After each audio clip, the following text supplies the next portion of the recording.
मोदी राज में भी खुश क्यों नहीं है न्यू इंडिया। राम आ गए पर खुशहाली नहीं आई। राम मंदिर बन गया, धारा 370 भी खत्म हो गई। नोटबंदी से आतंकवाद और भ्रष्टाचार की कमर भी टूट गई। इलेक्टोरल बॉन्ड से इलीगल मनी भी खत्म हो गई। उरी सर्जिकल स्ट्राइक और बालाकोट स्ट्राइक करके पाकिस्तान के हाथों में कटोरा भी पकड़ा दिया। एनआरसी सीए लाकर बांग्लादेशी और रोहिंग्या घुसपैठियों को भी भगा दिया। पटाखों, बिजलियों की झालरों और टिकटॉक जैसे चीनी ऐप का भी बहिष्कार कर राष्ट्रवाद को भी जगा दिया। और तो और योगी मोदी शाह सारे हिंदू हृदय सम्राटों को सत्ता सौंप दिया और वो 10 सालों से सरकार में है, लेकिन फिर भी खुशहाली नहीं आई। यह हम नई वैश्विक खुशहाली रिपोर्ट 2024 कह रही है, जिसे आज 20 मार्च अंतर्राष्ट्रीय प्रसन्नता दिवस पर जारी किया गया है। 143 देशों की इस सूची में भारत देश 126वें स्थान पर है, जो ये बताता है कि भारत और यहाँ के लोग बहुत ज्यादा दुखी हैं।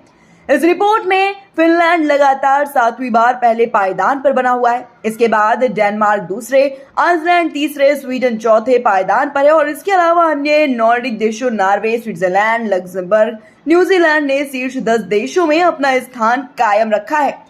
इस लिस्ट में अमेरिका 23वें और जर्मनी 24वें पायदान पर है, जबकि इस सूची में सबसे नीचे अफगानिस्तान है, जहां फिर वक्त दक्षिणपंथी तालिबान की सरकार है। भारत में भी दक्षिणपंथी सरकार है।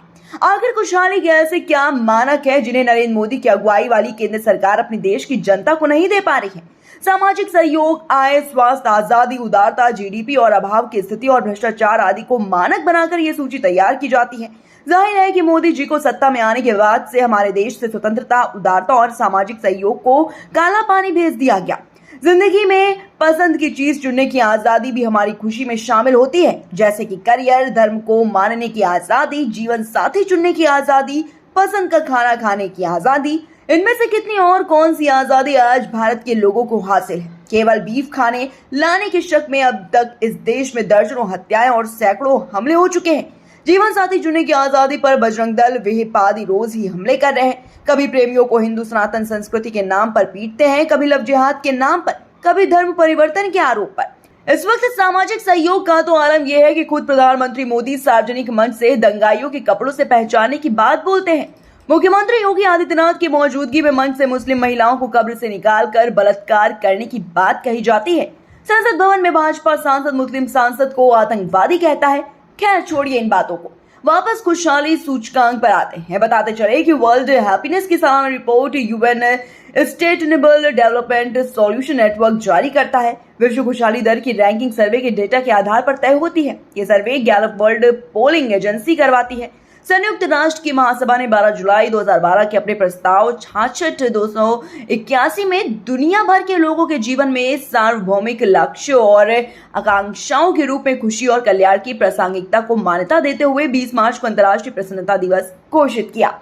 यह प्रस्ताव भूटान द्वारा शुरू किया गया था, एक ऐसा देश जिसने 1970 के दशक की शुरुआत से राष्ट्रीय आय पर राष्ट्रीय खुशी के मूल्य को मान्यता दी थी और सकल राष्ट्रीय उत्पाद पर सकल राष्ट्रीय खुशी के लक्ष्य को अपनाया था। इसने महासभा के 66वें सत्र के दौरान खुशी और कल्याण एक नए आर्थिक प्रतिमान को परिभाषित करना पर एक उच्च स्तरीय बैठक की भी मेजबानी की। वहीं संयुक्त राष्ट्र द्वारा जारी नवीनतम मानव विकास सूचकांक यानी ह्यूमन डेवलपमेंट इंडेक्स में भारत को 193 देशों की सूची में 134वें पायदान पर रखा गया है।